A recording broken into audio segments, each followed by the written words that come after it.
When I have imagined speaking to a group of people about Kobe Bryant, I usually picture in the context of his Hall of Fame induction or as a guest speaker at one of Kobe and Vanessa's Foundation's event. But never ever could I have imagined that I'd be here today speaking at his memorial. And it pains me to my core.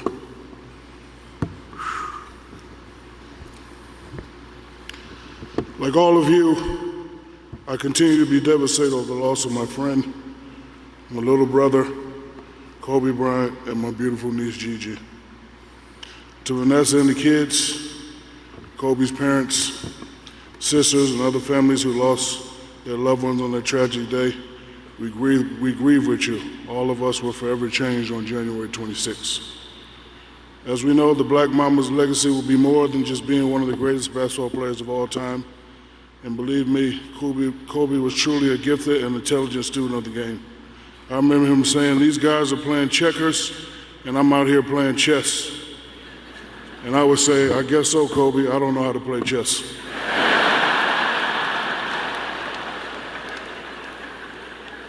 But I can tell you that Kobe, what filled Kobe's heart with the most pride was his role as a loving husband to Vanessa, daddy to Gigi and Natalia, Bianca, and baby Capri, and a loving son and brother. Kobe was a loyal friend and a true Renaissance man.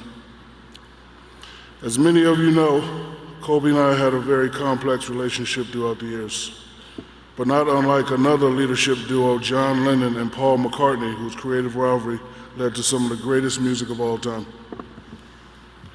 Kobe and I pushed one another to play some of the greatest basketball of all time, and I am proud that no other team has accomplished what the three-peat Lakers have done since Shaq and the Kobe Lakers did it.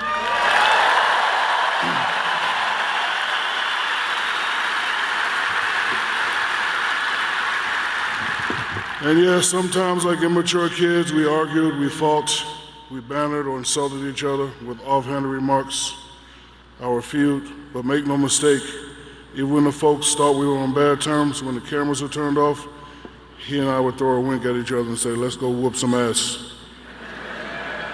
We never took it seriously. In truth, Kobe and I always maintained a deep respect and a love for one another. The day Kobe gained my respect was the guys were complaining. They said, "Shaq, Kobe's not passing the ball." I said, "I'll talk to him."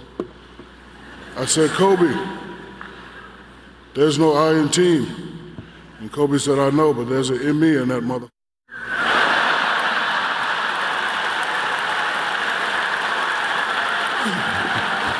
So I went back.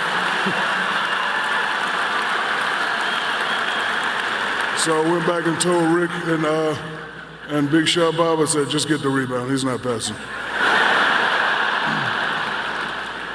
Mamba, you were taken away from us way too soon. Your next chapter of life was just beginning, but now it's time for us to continue your legacy. You said yourself that everything negative, pressure, challenges, is all an opportunity for me to rise. So we now take that sage advice to now rise from anguish and begin with the healing. Just know that we got your back, little brother. I'll look after things down here. I'll be sure to teach Natalia, Bianca, and baby Capri all your moves, and I promise I will not teach them my free throw techniques.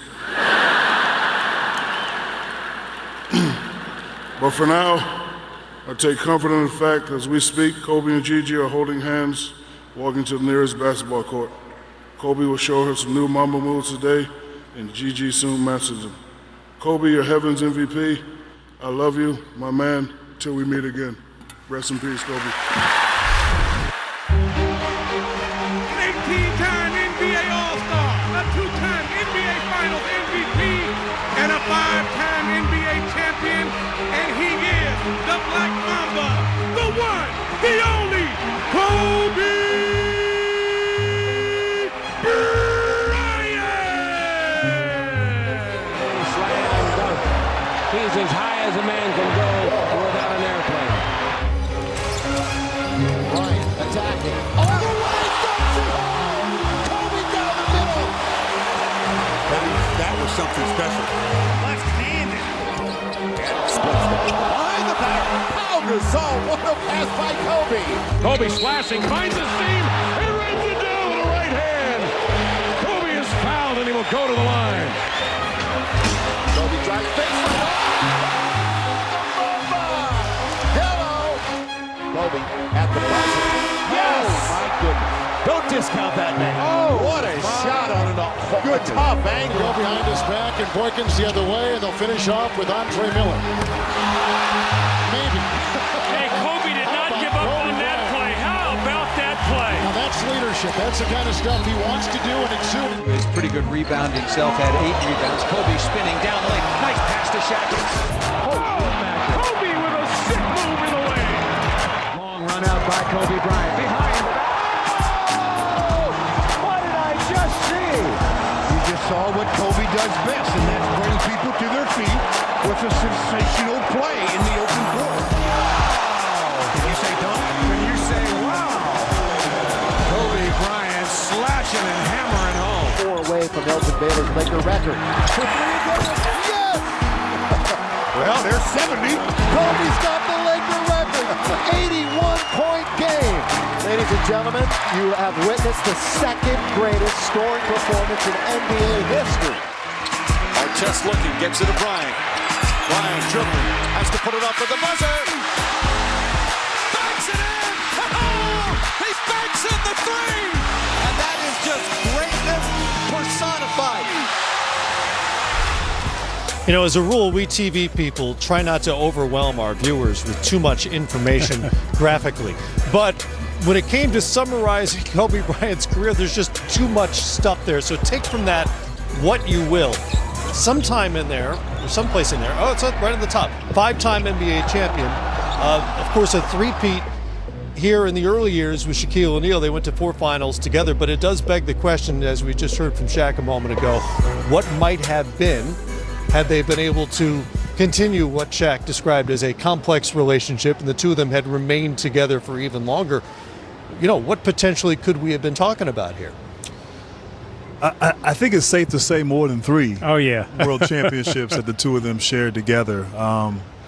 You know, on the one hand, I think Shaq leaving allowed Kobe to really blossom even more so and show his growth as the guy on a team. But the two of them, even with all the stuff that went on, all the noise that Shaq alluded to in his remarks, they were able to both thrive and excel and be great playing together.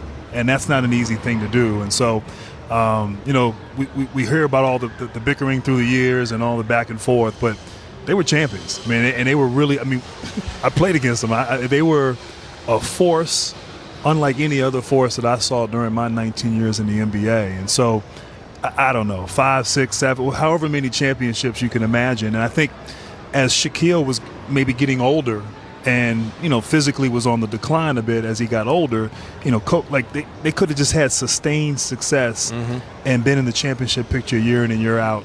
You know, we can play a game of hypotheticals, which we're doing. Sure. But certainly those two were, you know, one of the greatest combos ever. Well, obviously there have been teammates who have won more championships together, but I'm hard-pressed to think of a more formidable duo than Shaq and Kobe in their prime. Yeah, I mean, when you talk about the dominance of those two at their position, I don't know if anyone, you know, was more dominant, you know, than Shaq and Kobe when they were in their prime. And I remember when there was talk of them, you know, breaking up, and I picked up the phone and I called Shaq, and I also talked to Kobe, and I tried to express to both of them during that period of time how important it was that I thought, and the basketball community thought, that they stay together, because by both of them being so young, I just don't think that they realized the impact not only that they was having on the basketball community, but the longevity, if they could have stayed together, what they would have been able to do collectively. But, you know, as Shaq said, you know, they were young at the time, and, you know, they were the Paul McCartney, John Lennon of basketball at that time. And I thought what Shaq did today, you know, by bringing a little humor to the moment of this celebration, but also reminding people of how great they were together. And we're sitting here talking about what they could have done had they stayed together. And, you know, again, youth, somebody said youth is wasted on the young, and they didn't have the wisdom at that point in time to really understand the gravity of the moment of what they were experiencing together. And at the same time, on the back end of his career, Kobe Bryant may have needed to win championships as clearly the best player on those teams he won with Pau Gasol and Lamar Odom for his own sake, right? There was always the question, well, can you win it as the guy? Well, he proved that as well. But you do wonder what if they'd stayed together all these years. Really fascinating and entertaining speech from Shaquille O'Neal earlier on Monday. Much more from Kobe Bryant.